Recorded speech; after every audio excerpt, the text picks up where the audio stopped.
there, everybody. Welcome to the Thursday Facebook Live from Ask Dr. Callahan. Today, we are going to talk about our definitions. And specifically, I wonder if you know the difference, or if you've thought about the difference between education, academics, and learning. As it turns out, they are not the same thing. There's plenty of overlap, but there are a few key differences, which is what I want to talk about today. The reality for most of us as adults is that we can't remember what grade we made on our 11th grade trigonometry test. What we can remember is that when we are going into college to be engineers and we studied all of that math, or if we went into college to study medicine, that those people who have math-heavy careers need to know how to use those things in their daily lives, right? And that's the difference. Education and academics is about being able to, well, let's see, I wrote down a better definition than me trying to remember this for you guys. Okay, academics is the system of proving to someone that you can give the right answer enough times to a set of questions. Education is when you study the information around a particular subject so that you know more than you did before. But learning is about applying and using what you studied to accomplish something you didn't know you could do. And I think a lot of parents tell us that I want to raise a lifelong learner. I want to show them where this is useful in everyday life. But then they go back to their education model, and what they're doing is reading a book, taking a test, getting a grade, and moving on. And what this does is you allow this culture to crowd in on your students such that they are just following a rote system of what I call supposed tos.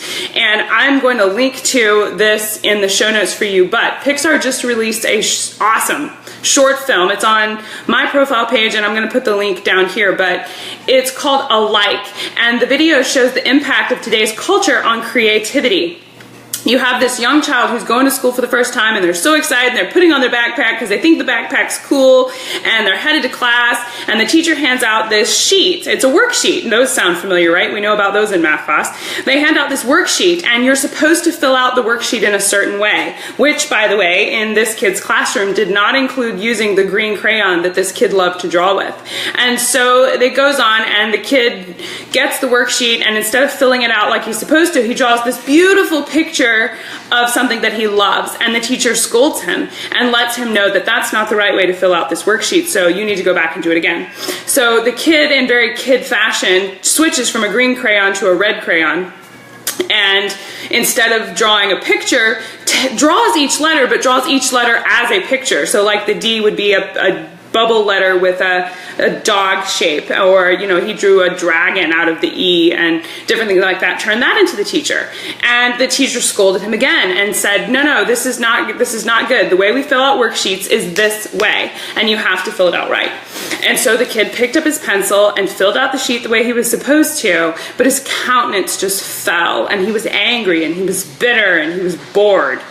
And he went home and he handed the sheet to his dad, and it's paralleled by the dad then is shown, he gets up, he drinks coffee, he goes to work, he sits at the desk, he types at the desk, he gets up, he goes and picks up the kid, and he goes home. Every single day follows this pattern. Every single day is one step after another in a series of supposed tos. And the message of the film is probably up for debate, but one of the things that I thought it applied to for my students is the idea that when you want to be creative, or when you want to be a lifelong learner, you have to think about what learning really means.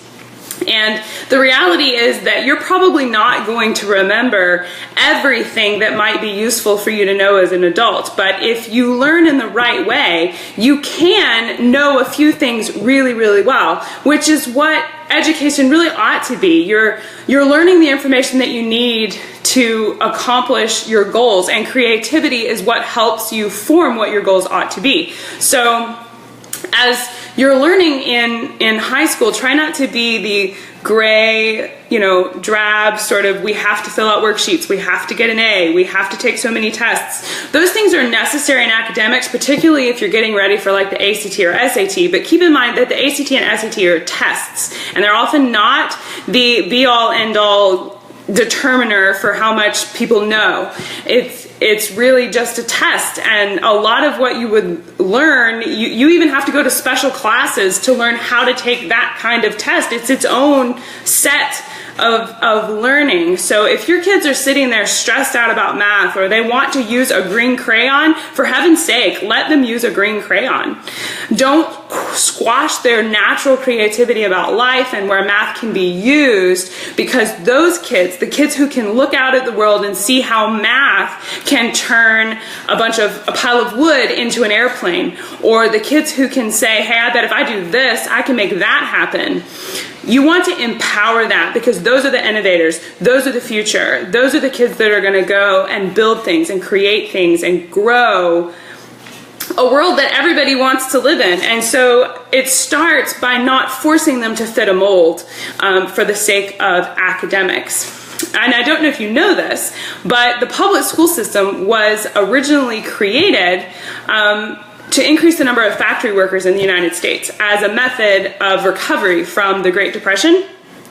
And so while it is good and that a lot of kids have access to education they might not have otherwise, that model of educating, we don't have to stick to that, and it's not necessarily the only way to do something. And as a homeschooling family, you have the luxury of customizing the learning process. You can use green or red or purple crayons. You can draw and build and do with your learning, and you can feed that exploring, and you want your kids to explore, discover, and create, because when you're interested is when you really learn, and it's a whole different thing from academics. And so today I just wanted to remind you of that. If you have an 11th grade trig student or a 12th grade calculus student, allow them to step outside of standardized learning. Allow them to step outside of having to fill out a homework sheet the right way and explore what math can do and where it can take them.